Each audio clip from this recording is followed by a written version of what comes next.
Halo, selamat berjumpa lagi dengan saya Hendra Gunawan yang akan melanjutkan pembahasan tentang deret Fourier. Dalam video ini khususnya kita akan membahas tentang kekonvergenan deret Fourier.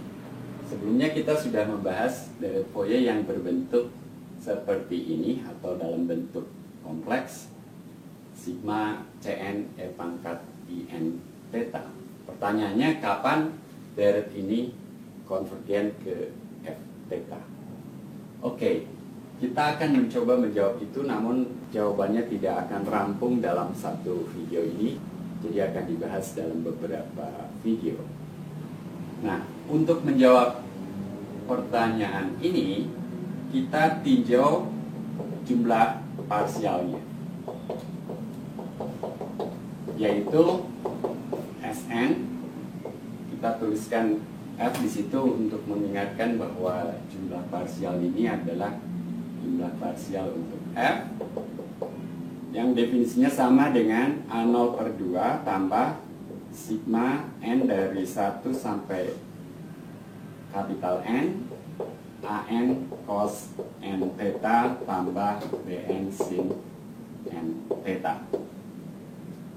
Dalam bentuk kompleks ini akan sama dengan sigma N dari min N kapital sampai dengan N kapital Cn E In theta. Di sini tampak mengapa jumlahnya simetris, karena kita ingat di sini E pangkat In theta tambah E pangkat min In theta per 2 itu sama dengan cos N theta, dan E pangkat In theta bila ketemu dengan E pangkat min In theta, tetapi sekarang kita lihat selisihnya, per 2 I ini sama dengan sin N theta. Oke, berikutnya kita substitusikan Cn yang sama dengan 1/2 pi integral dari min pi sampai pi f. Oke, untuk variabelnya kita pakai huruf C sekarang karena theta sudah dipakai untuk jumlah parsial. Jadi fc E pangkat min In C dc. Kita substitusikan pada jumlah parsial SNF theta. Ini akan sama dengan sigma dari min N sampai dengan N, 1/2 pi nya barangkali kita tulis di depan tanda sigma, integral dari min pi sampai dengan pi f c E pangkat I N theta min c dc. Oke, saya telah menyatukan pangkatnya di sini.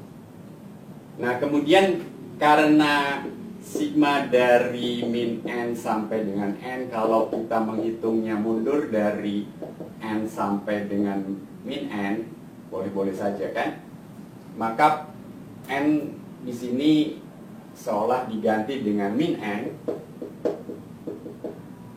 Bentuk deret ini akan sama dengan deret dari integral f c E pangkat In C min theta dc.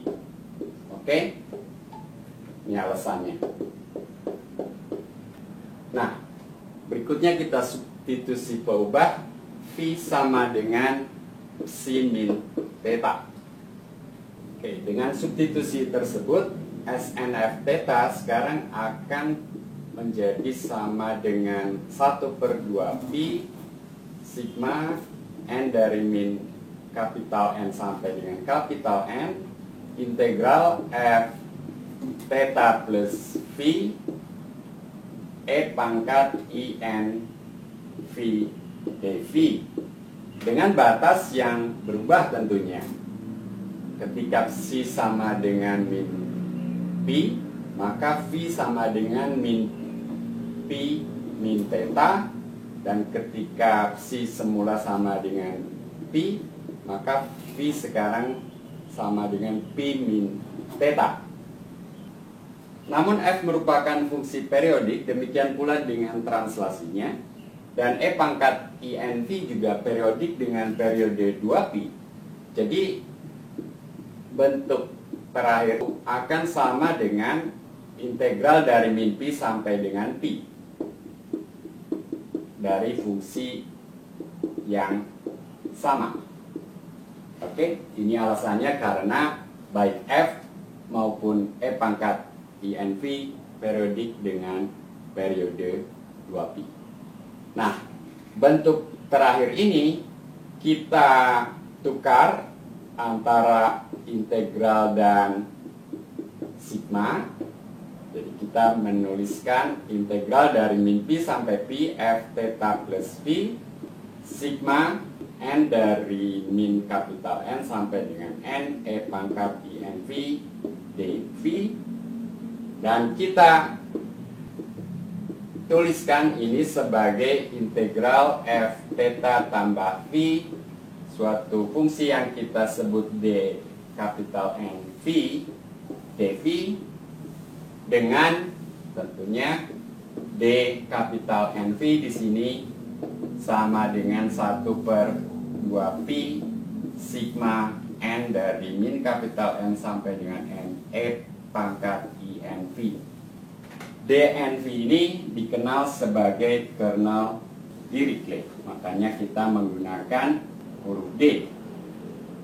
Selanjutnya kita akan mencoba melihat perilaku fungsi ini.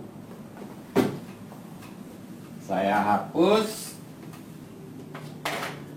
Baik, DNV bila kita uraikan sama dengan 1/2pi E pangkat min I NV, itu suku pertamanya, kemudian E pangkat min I N min 1V, dan seterusnya sampai dengan suku kedua terakhir E pangkat I N min 1V, dan yang suku terakhir adalah E pangkat INV. Betul ya? Oke. Bentuk ini tidak lain merupakan deret geometri dengan suku pertama E pangkat min INV dan rasio E pangkat IV. Jadi kita tahu jumlah dari deret geometri yang suku pertama dan rasionya diketahui, ini akan sama dengan 1/2pi suku pertama min INV kali 1 min rasio E IV pangkat banyak sukunya, yaitu 2n plus 1 per 1 min rasio E pangkat IV.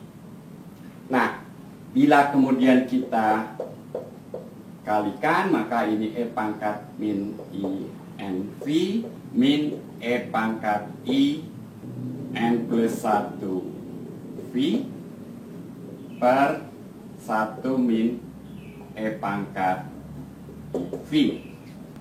Oke.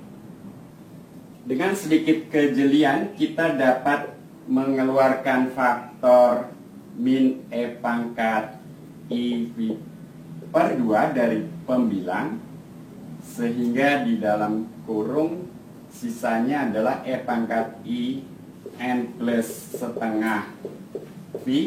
Ini suku yang kedua, tetapi saya tulis menjadi suku pertama karena tanda minusnya saya bawa keluar, dan suku pertama dibagi suku ini adalah minus E pangkat min I kali N plus setengah V. Demikian juga dengan penyebutnya, saya keluarkan minus E pangkat IV per 2, sehingga yang tersisa adalah E pangkat IV per 2 dari suku kedua, dan dari suku pertama E pangkat min I V per 2. Nah, baik pembilang maupun penyebut tidak lain merupakan fungsi sinus. Jadi bila kita lanjutkan, ini sama dengan 1/2pi sinus n plus setengah v per 2i, namun nantinya 1/2i akan muncul juga pada penyebut, jadi saling menghapuskan. Jadi penyebutnya tinggal sin v per 2. Oke, tentu saja bentuk ini tidak terdefinisi untuk v sama dengan 0. Untuk v sama dengan 0, dn 0 kita hitung sejak awal itu sama dengan 2n plus 1/2pi. Jadi fungsinya merupakan fungsi yang kontinu. Nah, bila kita gambarkan grafiknya, dnv ini terbentuk kira-kira sebagai berikut dengan puncak 2n plus 1/2pi dan selebihnya berosilasi sebagaimana saya tayangkan di sini. Nah, apa yang kita lihat dengan fungsi ini? Pertama, bahwa fungsi ini tanda kutip berpusat di 0. Titik puncak di v sama dengan 0 ini nantinya tanda kutip memetik nilai f theta pada SNF theta yang sudah terhapus tadi ya. SNF theta sama dengan apa tadi? Integral dari min t sampai dengan t f theta tambah v dn v dv. Jadi bayangkan kalau v dekat dengan 0, maka f theta plus v dekat dengan f theta, dan dnv dalam hal ini mempunyai, kalau dnv kemudian mempunyai integral sama dengan 1, itu yang akan kita buktikan nanti. Maka andaikan f theta kita bawa keluar, kemudian integral dnv itu sama dengan 1, maka SNF theta dalam hal ini kurang lebih sama dengan f theta. Itu yang akan kita bahas dalam video berikutnya.